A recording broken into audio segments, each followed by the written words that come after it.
2 മാസത്തെ ട്രോളിംഗ് നിരോധനം അവസാനിച്ച് കടലിൽ പോകാൻ മത്സ്യബന്ധന ബോട്ടുകളെല്ലാം തയ്യാറെടുക്കുന്നതിൻ്റെ ഊർജ്ജസ്വലമായ വാർത്ത കഴിഞ്ഞ ദിവസമാണ് നമ്മൾ നൽകിയത്. എന്നാൽ അതിൽ നിന്ന് പെട്ടെന്നാണ് ഈ നിരോധനം അവസാനിച്ചതോടെ ചാകര തേടി ആഴക്കടലിലേക്ക് പോകാനിരുന്ന ബോട്ടുകൾക്ക് നിരാശ എത്തിയിരിക്കുന്നത്. പ്രതികൂലമായ കാലാവസ്ഥയും ശക്തമായ കടൽക്ഷോഭം അടക്കമുള്ള കാര്യങ്ങളുമാണ് മത്സ്യത്തൊഴിലാളികൾക്ക് വിനയായത്. ഇതാദ്യമായാണ് ട്രോളിംഗ് നിരോധനം കഴിഞ്ഞ് ബോട്ടുകൾ കടലിൽ മത്സ്യബന്ധനത്തിന് പോകാൻ കഴിയാത്ത അവസ്ഥയുണ്ടായത്.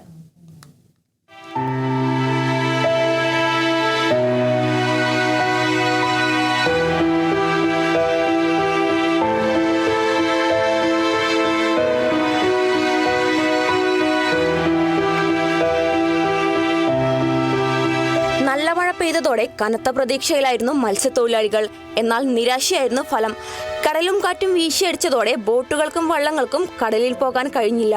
കൂട്ടത്തോടെ പുറപ്പെടുന്ന ബോട്ടുകൾ നല്ല കൊയ്ത്തുമായിട്ടാണ് തിരികെ തീരം പിടിക്കാറുള്ളത്. എന്നാൽ ഇത്തവണ പ്രതീക്ഷകളൊക്കെ തകിടം മറിച്ചുകൊണ്ടാണ് മത്സ്യബന്ധനത്തിനിറങ്ങിയ ബോട്ടുകൾ തിരികെ തങ്കശ്ശേരി ഹാർബറുകളിൽ തിരിച്ചെത്തിയത്. ആ വർഷത്തിൽ നല്ല ആദ്യമുള്ള സംഭവം ഇത്. ഹാർബർ നിരോധനം തുടങ്ങി ആദ്യമുള്ള സംഭവം ഇത്. ഒരു ബോട്ടും പോകാൻ പറ്റിയില്ല. 10-15 ബോട്ട് കയറിപ്പോയി. കയറിപ്പോയി പണിയെടുക്കാൻ പറ്റത്തില്ല. അത് ബോട്ടെല്ലാം കൊല്ലം കയറി കിടക്കുക. എന്നാൽ ആ സമയത്ത് ഭയങ്കര കാറ്റായിരുന്നു. 2 വീലസിൻ്റെ ഒരു ബോട്ടിൻ്റെ വീടൊക്കെ മേളിപ്പോയി. അങ്ങനെ അവരെല്ലാം കൊല്ലം കയറി കിടക്കുക. നീണ്ടകര അഴിമുഖം കടക്കുന്നതാണ് മത്സ്യത്തൊഴിലാളികൾ നേരിടുന്ന ഏറ്റവും വലിയ വെല്ലുവിളി. ശക്തമായ തിരയും കാറ്റും ഈ ഭാഗങ്ങളിൽ കൂടുതലാണ്.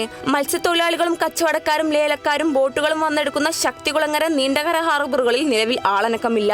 കടൽ കനിയുമെന്ന പ്രതീക്ഷയിൽ ഇനി തിങ്കളാഴ്ച മുതലാണ് ബോട്ടുകൾ കടലിൽ മത്സ്യബന്ധനത്തിന് പോകുക.